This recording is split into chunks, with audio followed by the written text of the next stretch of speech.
De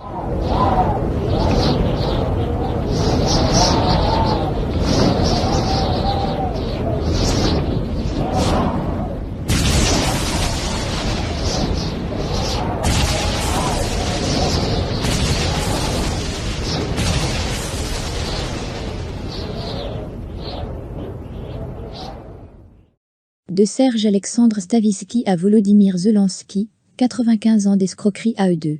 Bonjour mes petites sœurs et mes grands frères. Je suis Samia, la voix de la loge 400. Savez-vous quel est le point commun entre Serge Alexandre Stavisky, l'auteur de la plus grosse escroquerie française des années 30 et Volodymyr Zelensky, l'actuel président de l'Ukraine? Tous deux sont donc ukrainiens, et tous deux ont réussi à déstabiliser les institutions. Stavisky, quant à lui, avait réussi à faire sauter le gouvernement français et socialiste de 1934, quant à son compatriote, Volodymyr Zelensky 88 ans après, lui, se contente seulement d'emmener le monde vers la Troisième Guerre mondiale. Mais surtout, tous les deux ont un point commun, encore plus troublant, ils sont juifs. Le fait d'être juif est-il un hasard malheureux pour ces deux hommes-là, ou bien, quelque chose d'autre? À vous, de vous faire une opinion, nous de notre côté, loge L4S, nous nous contentons de vous exposer les faits et rien de plus. D'autant plus que notre président français dit, le mal élu de cette république dite française et finissante, a fait des pieds et des mains, pour faire rentrer l'Ukraine dans l'Europe. Sachant qu'une fois la trahison réalisée, le premier pays qui déclare la guerre à la Russie, pour sauver cet escroc notoire de président ukrainien, entraînera tous les autres pays de l'OTAN, à faire la guerre avec lui. Nous loge L4S, nous voyons bien la Pologne s'engager prochainement dans cette abjection sans nom, car la Pologne est complètement asservie aux Américains, par leurs équipements militaires stratégiques d'origine américaine d'une part, avions de combat et tactiques, comme le F-16 et F-35 récemment achetés, le C-130, des drones américains utilisés en Irak, et d'autre part par sa politique pro-atlantiste depuis le président polonais Andrzej Duda élu en 2015, et c'est bien à partir de 2015 que la Pologne s'est mise à acquérir des armes américaines, lorsque avant 2015, les armes polonaises étaient essentiellement russes. Cette Pologne est décidément bien soumise, et donc complètement stupide, a des rêves de conquête territoriale, et elle espère profiter de cette future guerre, pour assouvir son besoin d'espace vital, enfin le croit-elle. Nous notons aussi, pour souligner sa soumission atlantiste que la Pologne, membre de l'OTAN depuis 1999, avait envoyé 900 soldats pour la guerre d'Irak et 2600 soldats dans le cadre de la coalition militaire en Irak, soit et de loin, la Pologne s'était soumise entièrement à Washington. Maintenant regardons comment les journaux nationaux français tentent désespérément de maquiller les faits au sujet de l'escroc notoire de Volodymyr Zelensky, le président ukrainien. Le 7 octobre 2021, le journaliste Vadim Kamenka et chef du service international du journal L'Humanité, écrivait, ouvrez les guillemets, Volodymyr Zelensky piégé par les Pandora Papers. Le titre est donc affirmatif, car il se terminant par un point, et non pas un point d'interrogation. Il poursuit, les révélations se multiplient autour du président ukrainien sur de nombreuses affaires commerciales via des sociétés offshore. Elles débouchent sur une crise politique pour le dirigeant, qui avait promis de combattre ces maux lors de son élection en 2019. Une semaine de tous les dangers, le président ukrainien Volodymyr Zelensky essuie une véritable tempête médiatique et politique. Les révélations sorties dans le cadre des Pandora Papers depuis lundi le visent directement. Cette enquête, menée par plus de 600 journalistes de 117 pays, qui ont étudié 11,9 millions de dossiers confidentiels, pointe tous comment s'organise l'évasion fiscale. En Ukraine, c'est le site d'investigation de Sitstvo.info qui, en participant au consortium international des journalistes d'investigation, a sorti plusieurs documents impliquant le président Zelensky dans des tractations commerciales secrètes. L'un d'eux pointe ainsi l'achat par des compagnies offshore, une entreprise enregistrée à l'étranger, appartenant à sa société de production Quartal 95, de 3 appartements dans le centre de la capitale britannique, pour une somme d'environ 7,5 millions de dollars, atteste Sitstvo.info.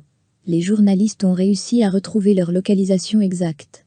Les deux premiers appartiennent à l'entreprise de Série Sheffier, premier assistant du chef de l'État. L'un, acquis pour 3 millions de dollars en 2018, est situé dans une maison appelée Chalfont-Court, en face du bâtiment 221B Baker Street. Le second se trouve dans l'immeuble Clarence Gate Garden juste à côté.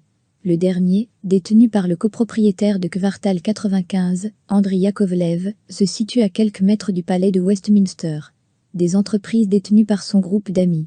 Cette affaire est éclairante sur le cercle proche de Volodymyr Zelensky, issu de sa société de production Kvartal 95, qui se trouve au cœur du scandale. Elle est derrière un vaste réseau tentaculaire d'entreprises enregistrées à l'étranger pour cacher leur activité et détenues en copropriété par son groupe d'amis. Tous sont issus soit de la ville natale de Zelensky, Kryvyi, dans le sud, ou de sa société de production. Il s'agit de Seri Shefir, qui a produit les émissions à succès de Zelensky, et le frère aîné de Shefir, Bori, qui a écrit les scripts. Un autre membre du consortium est Ivan Bakhanov, un ami d'enfance. Bakhanov était directeur général du studio de production et le réalisateur, producteur et copropriétaire de Kvartal 95, Andriy Yakovlev, raconte Sidstevo.info. Ce partenariat autour de la société de production apparaît quand Volodymyr Zelensky est acteur, humoriste et comédien et pas encore dirigeant. Il s'est servi d'une de ses séries les plus populaires, Serviteur du peuple, où il tenait le rôle d'un enseignant indigné par la corruption de son pays qui devient président. En 2019, Zelensky reprend le nom de la série pour en faire une formation politique et se faire élire avec 73% des voix sur un programme sans concession, la lutte contre les inégalités, mettre fin au système oligarchique et à la corruption. Même si ces révélations ne nous surprennent plus, nous sommes extrêmement déçus. Durant la campagne, Zelensky avait incarné un espoir de changement. Il s'en est pris à l'ancienne génération dirigeante impliquée dans de nombreux scandales, critiquant son prédécesseur Petro Poroshenko sur le fait de cacher des actifs à l'étranger ou de ne pas assez combattre la corruption, rappelle Xenia, la quarantaine qui avait participé aux mobilisations massives de 2013 et 2014 sur la place Maïden. Depuis, cet escroc notoire de Zelensky fait tout son possible pour faire rentrer toute l'Europe dans sa guerre à lui, contre la Russie, afin de dissoudre probablement son implication dans cette vaste escroquerie financière, n'hésitant pas le moins du monde à sacrifier tous ses soldats, et ainsi que son peuple tout entier. Aujourd'hui, nous connaissons qu'une seule communauté malveillante, qui serait capable de sacrifier toute sa nation à ses seules fins personnelles. Je vous laisse deviner laquelle, car c'est toujours la même historiquement. Ce sacrifice n'est pas sans rappeler l'affaire Stavisky, qui lui n'avait pas hésité à son époque à sacrifier des cabinets ministériels français entiers, qui tous avaient mangé, à la gamelle juteuse, des faux bons de Bayonne. Nous étions en 1934.